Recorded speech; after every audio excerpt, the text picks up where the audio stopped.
আমি সমস্তজনে জন্ম লাভ কৰিছোঁ কলিযুগত জন্ম লাভ কৰি আমি চাৰিটা বস্তুৰ লগত সংযোগ হৈছোঁ বুলি পদত উল্লেখ কৰিছে সেই চাৰিটা বস্তু কি কি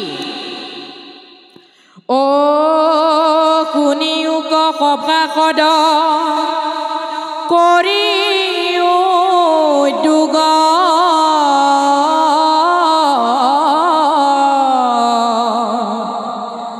কত ভাগ্যে পাইলো চাৰি বস্তুৰ সংযোগ নৰতনু কলি যুগ ভাৰত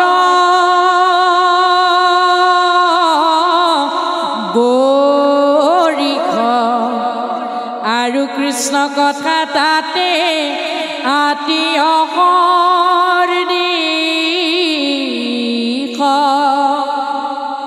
কি বুলি ক'লে বাপ সমস্ত চাৰি বস্তুৰ লগত সংযোগ হৈছোঁ বুলি ক'লে কৈছে যে শুনিও কপাসদ কৰিও উদ্যোগ কত ভাগ্যে পাইলোঁ চাৰি বস্তুৰ সংযোগ কত ভাগ্যৰ বলত আমি চাৰিটা বস্তুৰ লগত সংযোগ হৈছোঁ সেই চাৰিটা বস্তু কি বুলি ক'লে নৰতনু কলিযুগ ভাৰতবৰিষ আৰু এটা বস্তু ক'লে আৰু কৃষ্ণ কথা তাতে আতি অখৰ দিশ আৰু কৃষ্ণ কথা চাৰি বস্তু নৰতনু কলিযুগ ভাৰতবৰিষ আৰু কৃষ্ণ কথা এই চাৰিটা বস্তুৰ লগত কোটি জন্মৰ মূৰতো আমাৰ সংযোগ নহয় কিন্তু এই জন্মত যে সংযোগ লাভ হ'ল আমি অতিকৈ ভাগ্যৱান কৈছে ইখ সংযোগ কোটি জন্মে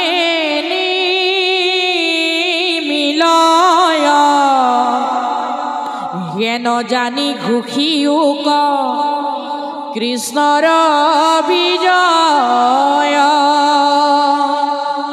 এই চাৰি বস্তুৰ লগত সংযোগ কোটি জন্মতো লাভ নহয় তেনেস্থলত আজি যে আমাৰ লাভ হ'ল সেই কথাটো জানিয়েই ঈশ্বৰৰ জয় ঘোষণা কৰিবৰ বাবে পদে আমাক সুন্দৰভাৱে উপদেশ প্ৰদান কৰিছে গতিকে এই চাৰি বস্তুৰ লগত সংযোগ হৈ যদি ঈশ্বৰক ভক্তি নকৰোঁ তেনেহ'লে এই নৰদেশা ধৰি ৰখাৰ কোনো আৱশ্যকতা নাই এইখিনিতে আমি আৰু এটা বিশেষ কথা আলোচনা কৰিব লাগিব কথাটো হৈছে যে ব্ৰহ্মাই পৃথিৱী সৃজন কৰিছিল ব্ৰহ্মাক জগতৰ ঈশ্বৰ বুলি কয় জানো নকয় কিয় নকয় দৈৱকী নন্দনক কিয় জগতৰ ঈশ্বৰ বুলি কয় প্ৰশ্নটো আমাৰ মনত উদয় হোৱা প্ৰশ্ন নহয় কাৰ মনত উদয় হৈছিল বাপ সমস্তই জানে উদয় হৈছিল নাৰদৰ মনত নাৰদই ব্ৰহ্মাক সুধিছিল যে হে পিতা তুমি পৃথিৱী সৃজন কৰিছা জীৱ জগত সৃজন কৰিছা গতিকে তুমি জগতৰ পিতা তোমাক জগতৰ পিতা নকৈ দৈৱকী নন্দনক কিয় জগতৰ পিতা বুলি কোৱা হয় মোক তাৰ সংশয়টো দূৰ কৰি দিয়া যদি তোমাৰো কোনোবা ভজনীয় দেৱতা আছে মোক কোৱা কিন্তু হে পিতা তোমাৰ তপস্যা দেখি মোৰ এনে অনুভৱ হয় যে তুমিয়েই জগতৰ ঈশ্বৰ তজু হেব দেৱ কোন কাহাৰয়ত হীন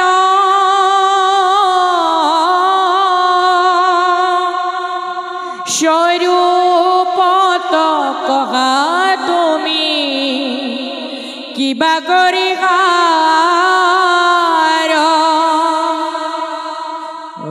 মোৰ মনে তোমাকে ঈশ্বৰ বুলি কয়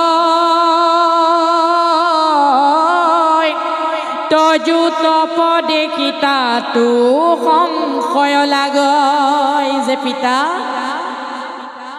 যদিও মই তোমাক জগতৰ ঈশ্বৰ বুলি ভাবিছোঁ তোমাৰ তপস্যা দেখি মোৰ আকৌ অনুভৱ হয় যে তোমাৰো কোনোবা ভজনীয় দেৱতা আছে গতিকে মোৰ মনৰ পৰাই প্ৰশ্নটো উত্তৰ দি দিয়া পিতা মোৰ মনৰ পৰাই সংশয়টো দূৰ কৰা প্ৰজাপতি ব্ৰহ্মাই উপায় নাপায় নাৰদক ক'ব লগা হৈছে যে হে নাৰদ শুনা নাৰদৰ বাণী শুনি বিধিনী গদতি ধন্য ধন্য কৃপালু নাৰদ মহামতি মোক পুনু আখি তুমি কৃপা হে কৰিলা জাতু গোবিন্দৰ গুণ কহিবে বুলিলা। যে নাৰদ, তুমি আজি ইয়ালৈ আহি মোক পৰম কৃতাৰ্থ কৰিলা নাৰদ। মই যে তোমাৰ আগত যদুপতিৰ গুণগান বৰ্ণনা কৰিবলৈ পাম, সঁচাকৈ মই ভাগ্যৱান নাৰদ। তুমি যে মোক ঈশ্বৰ বুলি ভাবিছা সেইটো ইমান মিছাও নহয়। যদিও ঈশ্বৰৰ গুণবিলাক, ঈশ্বৰৰ গাত যিমান গুণ আছে মোৰ গাতো সিমানেই গুণ আছে, কিন্তু কিয় আছে? তেৰাৰ ওচৰত ভক্তি কৰি থকাৰ বাবেহে তেৰাৰ গুণবিলাক মোৰ গাত আছে। অ জাতু ঈশ্বৰৰ কৰ্ম আমাত আশয়, কৃষ্ণ সেৱাতে খে মূৰ ইটো মহোদয়। কি ক'লে? জাতু ঈশ্বৰৰ কৰ্ম আমাত আশয়, কৃষ্ণ সেৱাতে খে মূৰ ইটো মহোদয়। যদিও ঈশ্বৰৰ সকলোবিলাক গুণ মোৰ গাত আছে, তথাপিতো কিয় আছে? তেৰাৰ ওচৰত ভক্তি কৰি থকাৰ কাৰণেহে তেৰাৰ সকলো গুণ মোৰ গাত আছে নাৰদ। তুমি ঈশ্বৰ বুলি ভবা কথাটো ইমানো মিছা নহয়। তথাপিতো নাৰদ, তুমি সেই ৩৩ কোটি দেৱতাৰ ভিতৰত তুমিও মায়াত বন্দী হৈ পৰিলা নাৰদ। কিয় বন্দী হৈ পৰিলা? অ তুমি কবু হেহি মহা মায়ায়ে ভুলিলা। জাতু জগতৰ গুৰু আমাক বুলিলা। যে নাৰদ, তুমি মায়াত বন্দী হলা, যাৰ কাৰণে তুমি মোক জগতৰ ঈশ্বৰ বুলি ভাবিছা নাৰদ। মই জগতৰ ঈশ্বৰ নহয়, মোৰো ভজনীয় দেৱতা আছে। সেইজন কোন? মোৰ ইষ্ট দেৱ ইটো দৈৱ কীৰ্তনয়, যাৰ প্ৰকাশিত চৰাচৰ জগত। যিজনে এই চৰাচৰ জগতখন সৃজন কৰিছে, পালন কৰিছে, নাশ কৰি আছে, সেইজনেই হৈছে মোৰ ভজনীয় দেৱতা নাৰদ। আৰু সেইজনেই হৈছে জগতৰ স্বামী, জগতৰ পিতা, এক ঈশ্বৰ দৈৱকী কুমাৰ প্ৰভু ভগৱন্ত কৃষ্ণ। তেওঁ সকলো বস্তুতেই সমৰূপেৰে বিৰাজমান হৈ থাকে নাৰদ। নাৰদৰ আকৌ প্ৰশ্ন আহিছে যে পিতা, যদি সকলোতে তেওঁৱেই বিৰাজমান, সকলো কৃষ্ণময় বস্তু, গতিকে তেওঁ কৃষ্ণ, গতিকে কৃষ্ণৰ চৰণত কি বস্তু দি ভজনা কৰিম যদি সেই কৃষ্ণ সকলোতেই আছে? নাৰদক ব্ৰহ্মাই কৈছে, যদি কৃষ্ণ বিনে বস্তু জগততে নাই, কৃষ্ণময় দৈব্য যজু কৃষ্ণ কহদায়।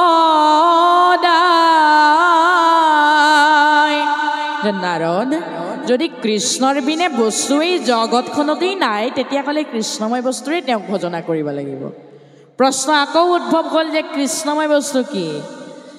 কৃষ্ণময় বস্তুৰ কথা নাৰদক ব্ৰহ্মাই কৈছে প্ৰজাপতিয়ে, যে হে নাৰদ, কৃষ্ণময় বস্তু সেইবিলাক যিবিলাক হৈছে যে একান্ত ভকতে প্ৰভুৰ চৰণত কায় বাক্য মন চিত এক কৰি একান্তভাৱে সুদৃঢ় বিশ্বাসে যি দ্ৰব্য তেৰাৰ চৰণত অৰ্পণ কৰি দিয়ে, সেয়াই হৈছে কৃষ্ণময় দ্ৰব্য। আৰু সেই কৃষ্ণময় দ্ৰব্যৰে ঈশ্বৰক ভজনা কৰিলেই সহজতে পাম নাৰদ। এইদৰে নাৰদক ব্ৰহ্মাই সুন্দৰ ৰূপেৰে উপদেশ দি বুজাই দিছে। তেতিয়াহে নাৰদৰ মনৰ পৰা এই সংশয়টো দূৰ হৈ পৰিছে যে ব্ৰহ্মাক কিয় জগতৰ পিতা বুলি নকৈ যদুপতি ঈশ্বৰ কৃষ্ণক জগতৰ পিতা বুলি কোৱা হয়। এই প্ৰশ্নটো হয়তো কেতিয়াবা আমাৰ মনতো জাগ্ৰত হৈছে, নহয়নে বাৰু? ব্ৰহ্মাক কিয় জগতৰ ঈশ্বৰ বুলি কোৱা নহয়, ব্ৰহ্মাক কিয় পূজা কৰা নহয়? এইখিনি কথা কোৱাৰ পাছতহে নাৰদৰ মনৰ পৰা এই মহা সংশয়টো দূৰ হৈ গৈছে। যিহেতু ভক্তি যুগ আমি আলোচনা কৰি আছোঁ, ভক্তি যুগৰ শেষত সগুণ ভকতি আৰু নিগুণ ভকতিৰ বিষয়ে বৰ্ণনা কৰি দিছে। ভক্তি আৰু মুক্তি এই দুবিধ বস্তু, এই দুই বস্তুৰ বিষয়ে ভক্তি যুগত সুন্দৰভাৱে স্পষ্ট ৰূপেৰে কপিল প্ৰভুৱে আইমাতৃ দেৱাহুতিৰ আগত কৈ গৈছে যে সগুণ ভকতি কৰিলে পাম নে নিগুণ ভকতি কৰিলে পাম, ভক্তি শ্ৰেষ্ঠ নে মুক্তি শ্ৰেষ্ঠ। ভক্তিৰ বিষয়ে আমি বহু আলোচনা কৰিলোঁ। এতিয়া ইয়াৰ পাছতে পদত উল্লেখ কৰিছে মুক্তিৰ বিষয়ে। বদতি কপিল হৰি গুণাম সাহতি একবিধ মাত্ৰ পুনু নিৰ্গুণ ভকতি জ্ঞান কৰ্মে তীৰ্থে ব্ৰতে নকৰিয়া মন সুদৃঢ় বিশ্বাসে লৈও মুহূৰ্ত শৰণ। কপিল প্ৰভুৱে দেৱাহুতি আইৰ আগত আকৌ ভকতিৰ বিষয়ে, নিৰ্গুণ ভকতিৰ বিষয়ে কৈছে যে হে আই বদতি কপিল কৰি শুনা মহাসতী। দেৱাহুতি আইক মহাসতী বুলি কৈছে পদত, যে হে আই তুমি মোৰ কথা শুনা। নিগুণ ভকতি মাত্ৰ এবিধে আই, একবিধ মাত্ৰ পুনু নিগুণ ভকতি। নিগুণ ভকতি এবিধে, আৰু সেই নিগুণ ভকতিতে আশ্ৰয় লৈ মোক ভজনা কৰা, তেতিয়াই মোক পাবা আই। জ্ঞানে কৰ্মে তীৰ্থে ব্ৰতে নকৰিয়া মন সুদৃঢ় বিশ্বাসে লৈও মুহূৰ্ত শৰণ। যে আই জ্ঞান কৰ্ম যাগ যজ্ঞ এই সকলোবিলাক বাদ দিয়া আৰু কৰা কি মোৰ চৰণত একান্তভাৱেৰে তুমি শৰণাপন্ন হোৱা। এই ভাৱেৰে কপিল প্ৰভুৱে দেৱাহুতি আইক কৈছে যে সুদৃঢ় বিশ্বাসে লৈ মুহূৰ্ত শৰণ। সুদৃঢ় বিশ্বাস অৰ্থাৎ সুদৃঢ় বিশ্বাস কাইমন বাইকচিত এক কৰি বিশ্বাস কৰিবলৈ কৈছে ঈশ্বৰৰ চৰণত, আৰু সেই বিশ্বাসক নিৰ্ভৰ কৰিয়েই তেৰাৰ চৰণত শৰণাপন্ন কৰিবলৈ কৈছে দেৱাহুতি আইক। এতিয়া আমিনো ঈশ্বৰৰ চৰণত শৰণাপন্ন হৈছোঁ নে নাই? দেৱাহুতি আইটো ঈশ্বৰৰ চৰণত শৰণাপিত হৈয়ে আছে। আমি শৰণাপন্ন হ'ব পাৰিছোঁ নাই?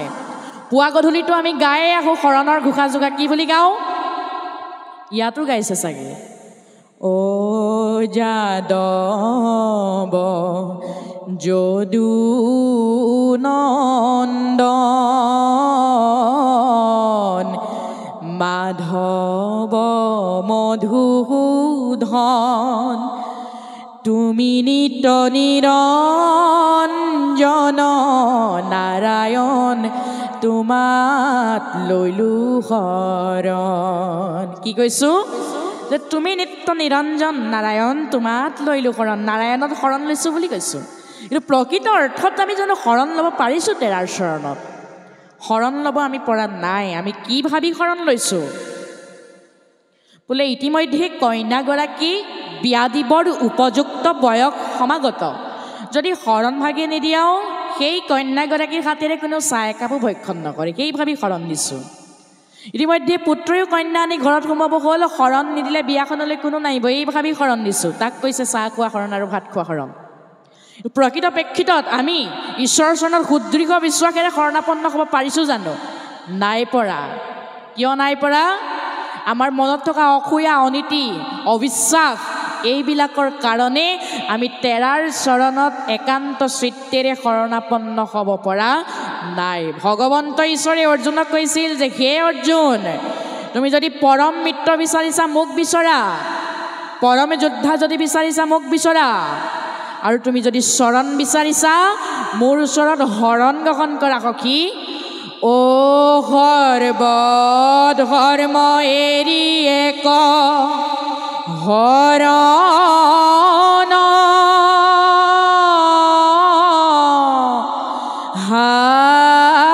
সাক্ষাৎ সুদৃঢ় বিশ্বাসে সখী লৈও কয়ামাত। যে সখী শৰণ লোৱা। ক'ত শৰণ লোৱা? মোৰ চৰণত। অ নকৰিবা ভয় সখী, যে সখী ভয় নকৰিবা। কিয় ভয় নকৰিবলৈ ক'লে? অ নকৰিবা ভয় সখী কৰোঁ অংগীকাৰ যে সখী মই প্ৰতিজ্ঞা কৰিছোঁ কি বুলি প্ৰতিজ্ঞা কৰিছোঁ অ সমস্ত পাপত মই কৰিব উদ্ধাৰ যে আই যে হে অৰ্জুন তুমি মোৰ কথা শুনা তুমি যদি যি কৰ্মই নকৰা মোৰ চৰণত যদি তুমি সমৰ্পণ কৰি কৰা সেই কৰ্মৰ পৰা মই তোমাক যদি সেই কৰ্ম পাপ বা বাধা বিঘিনিৰ কৰ্মই হওক সেই কৰ্মৰ পৰা মই তোমাক পৰিত্ৰাণ দিম সখী কিন্তু হে সখী সকলো কথা বাদ দি যাগ যজ্ঞ পূজাবত বাদ দি এক শৰণ অৰ্থাৎ মোৰ চৰণত শৰণাপন্ন হোৱা যেনেদৰে পৰমাত্মাৰূপী প্ৰভু ভগৱন্তই জীৱাত্মাৰূপী অৰ্জুনৰ আগত সুন্দৰ ৰূপেৰে শৰণৰ বিষয়ে কৈ গ'ল ঠিক তেনেদৰে জগতগুৰু মহাপুৰুষ শ্ৰীমন্ত শংকৰদেৱেও আমাক শৰণৰ বিষয়ে শিক্ষা দি গ'ল নহয়নে বাৰু শৰণনো কাক কয় কপিল প্ৰভুৱে যিহেতু তেৰাৰ চৰণত আই মাতৃ ৰেৱাহুতিক শৰণাপন্ন হ'বলৈ কি কৈছে তেওঁ অকল শৰণ শব্দটোৰ বিষয়ে আমি বহুভাৱে জানিব লাগিব পুংখানুপুংখৰূপেৰে শৰণৰ বিষয়েও জানিব লাগিব শৰণনো কি কেৱল শৰণ বুলি কৈ থাকিলে নহ'ব শৰণ শব্দটোত তিনিটা অক্ষৰ আছে হ মানে মৃতদেহ ৰ মানে গতি কৰা মধন্য় ন মানে জ্ঞান লাভ কৰা এই শৰণৰ দিশ চাৰিটা গুৰুত শৰণ দেৱত শৰণ নামত শৰণ ভকতত শৰণ গুৰুত শৰণ ল'লে উপদেশ লাভ হয় দেৱত শৰণ ল'লে জীৱৰ মুক্তি লাভ হয় নামত শৰণ ল'লে জীৱৰ আনন্দ লাভ হয় আৰু ভকতত শৰণ ল'লে প্ৰেম ভক্তি আৰু জ্ঞান লাভ হয় শৰণবিহীন মনুষ্য দেহটোক কেঁচা মাটি কলহৰ লগত তুলনা কৰিলে মহাপুৰুষ মাধৱ গুৰুজনাই দ্বিতীয়জনা গুৰু মাধৱ গুৰুজনাই লিখি দিলে কি বুলি লিখিলে ভকতি খে বীজ হৰণে খে নিজ প্ৰেমানন্দ তাৰ ফল হৰণ বিনাই ভকতি কৰয় এৱা ঘতে যেন জল কি ক'লে শৰণৰ অবিহনে যদি তেৰাৰ চৰণত ভক্তি কৰোঁ তেতিয়াহ'লে শৰণবিহীন এই দেহটোক কেঁচা মাটি কলহৰ লগত তুলনা কৰি দিলে দ্বিতীয়জনা গুৰু অৰ্থাৎ মাধৱ পুৰুষে সেইকাৰণে আমি সমস্তই এই কথাটোকে জানি ঈশ্বৰৰ চৰণত কাইমন বাইকচি ত্যাগ কৰি সুদৃঢ় বিশ্বাসেৰে শৰণাপন্ন হ'বই লাগিব তাৰ পাছতেই কৈছে মোৰ গুণগণক শ্ৰৱণেতে তীক্ষ্ণ নিষ্কামে মুহূৰ্ত যায় নিমজয় মন নিৰ্গুণ ভকতি এহি কহিলো বুজাই মই সমেইটো ভক্তি এৰা এৰি নাই যেন গংগা জল সমুদ্ৰত পৰে যায় নিৰ্গুণ ভকতি এহি কহিলো বুজাই মোৰ ভক্ত হব পুনু নিষ্কাম হুয় ই কথা নিশ্চয় মাও শুনি শুনিৰ নয় কপিলেশ্বৰে দেৱাহুতি আইৰ আগত আকৌ নিগুণ ভক্তিৰ বিষয়ে কৈছে যে মূৰ গুণ গণক শ্ৰৱণত তীক্ষ্ণে নিষ্কামে মুহূৰ্ত যায় নিমজয় মন যিজনে মোৰ গুণনাম একান্ত চিত্তেৰে নিষ্কাম ভাৱেৰে শ্ৰৱণ কীৰ্তন কৰি মোটেই তেৰাৰ মনটো অৰ্পণ কৰি দিয়ে তেৰাৰ সকলো ইন্দ্ৰিয় মোটেই অৰ্পণ কৰি দিয়ে সেইজনে হৈছে নিষ্কাম ভকত আৰু সেই নিষ্কামী ভকতজনক মই অনবৰতে ৰক্ষণাবেক্ষণ কৰিমেই আই যিজনে একান্ত চিত্তেৰে একো নিবিচৰাকে কেৱল মাত্ৰ ভক্তি বিচাৰি মোৰ চৰণত ভকতি কৰে তাকেই নিগুণ ভক্তি বুলি কৈছে নিগুণ ভকতিয়ে সি কহিলো বুজাই মই সমেইটো ভক্তি এৰাই এৰি নাই যে আই যিজনে নিষ্কামভাৱে মোৰ চৰণত ভকতি কৰিব যিজনে একো নিবিচৰাকে কেৱল মাত্ৰ ভকতি বিচাৰি মোক মোৰ নাম শ্ৰৱণ কীৰ্তন কৰিব, সেই ভাৱটোৱেই হৈছে নিৰ্গুণ ভকতি আই। আৰু নিগুণ ভকতিক কপিল ঈশ্বৰে গংগা জলৰ লগতো তুলনা কৰি দিছে তৃতীয় স্কন্ধ ভক্তি যুগৰ পদত। ভকতিৰ কথা ইমানতে শেষ। তাৰ পাছত আহিছে মুক্তিৰ বিষয়ে। মুক্তিৰ বিষয়ে লিখিছে, এৰামে হালুইক সামিপ মোৰ হাৰুই পোৱা বৰ হাজুৰ্য সহিতে মুখ্য পাঞ্চৰু চিকৰ। দেৱৰ্ষি নাৰদটো ভগৱন্ত ঈশ্বৰৰ এক অংশ অৱতাৰ। ভগৱন্তৰ অংশ অৱতাৰ দেৱৰ্ষি নাৰদৰ গাত আছিল, যাৰ বাবে দেৱৰ্ষি নাৰদে ঈশ্বৰৰ নাম অহৰ্নিশে শ্ৰৱণ কীৰ্তন কৰিও কেনেকৈ আৰু তেৰাৰ নাম শুনিব পাৰোঁ সেই বিষয়টোত আগ্ৰহ প্ৰকাশ কৰে, নহয়নে বাৰু? দেৱৰ্ষি নাৰদ ভগৱন্তৰ ওচৰত বৈকুণ্ঠতে থাকে, তথাপিতো ঈশ্বৰক এৰিবলৈ মন নকৰে। এদিন ভগৱন্তৰ ঈশ্বৰে তেৰাৰ ওচৰৰ পৰা দেৱৰ্ষিক যাবলৈ কৈছে, কিন্তু দেৱৰ্ষি অহা নাই। অ ৰামে বাৰে বাৰে নাৰদক পথান্ত মাধৱে নেৰন্ত দ্বাৰকাৰিষি কৃষ্ণৰ গৌৰৱে। অ ভৈলাই অৱতাৰ মুখ্য লভিলা সাক্ষাৎ তথাপি উৎসুক মিলে কৃষ্ণৰ কথাত। যদিও দেৱৰ্ষি নাৰদে ঈশ্বৰৰ নাম শুনিয়েই থাকে, গায়ে থাকে, তথাপিতো ঈশ্বৰক এৰি আহিবৰ বাবে দেৱৰ্ষি নাৰদ মান্তি হোৱা নাই। ইয়াতে প্ৰমাণ হয় যে দেৱৰ্ষি নাৰদ ঈশ্বৰৰ একান্ত ভকত। আৰু একান্ত ভকতে জানো মুক্তি সুখৰ বাঞ্ছা কৰে? কেতিয়াও বাঞ্ছা নকৰে। ইয়াত কৈছে পদত, কপিল ঈশ্বৰে দেৱাহুতিক কৈছে, মোৰ সেৱা বিনে আক কদাপি বৈষ্ণৱে মই যাচি দেও যদি তথাপি নলৱে। কৈছে যে যিসকল একান্ত ভকত সেইসকলক মই ভক্তি নিজেই মুক্তি নিজেই যাচি দিওঁ, তথাপিতো একান্ত ভকতে মুক্তি সুখৰ বাঞ্ছা নকৰে। আই কিয় বাঞ্ছা নকৰে?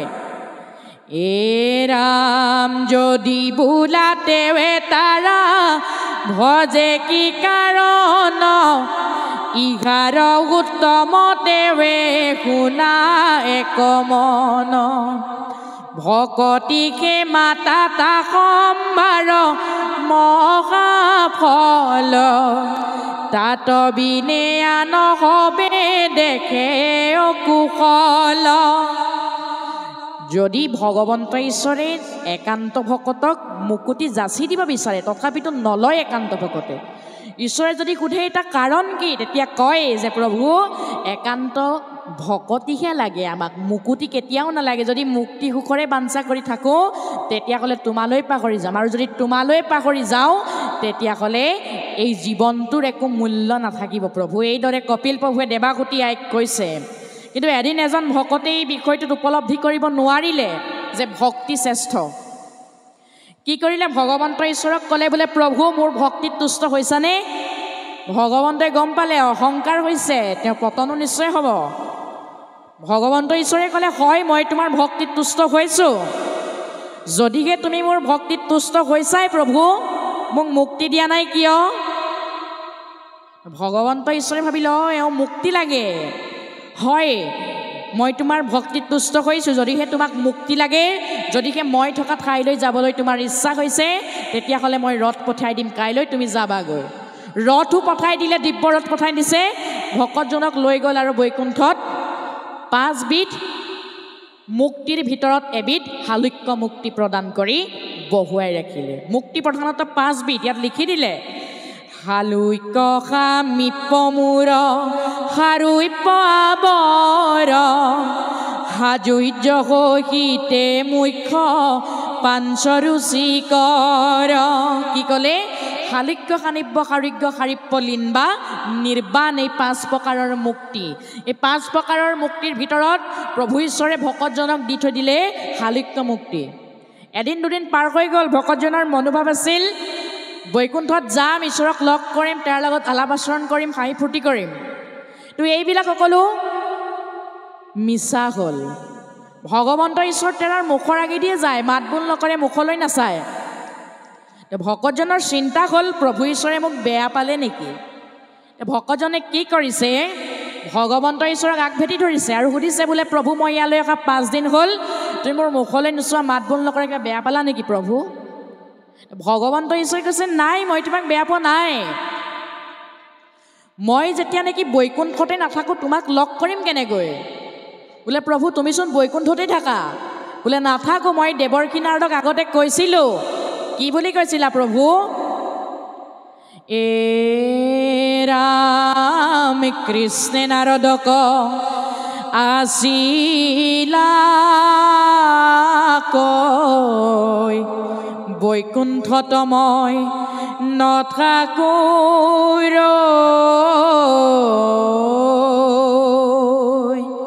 ঐ। যোগী ৰখীয়া এৰি সমুদায়,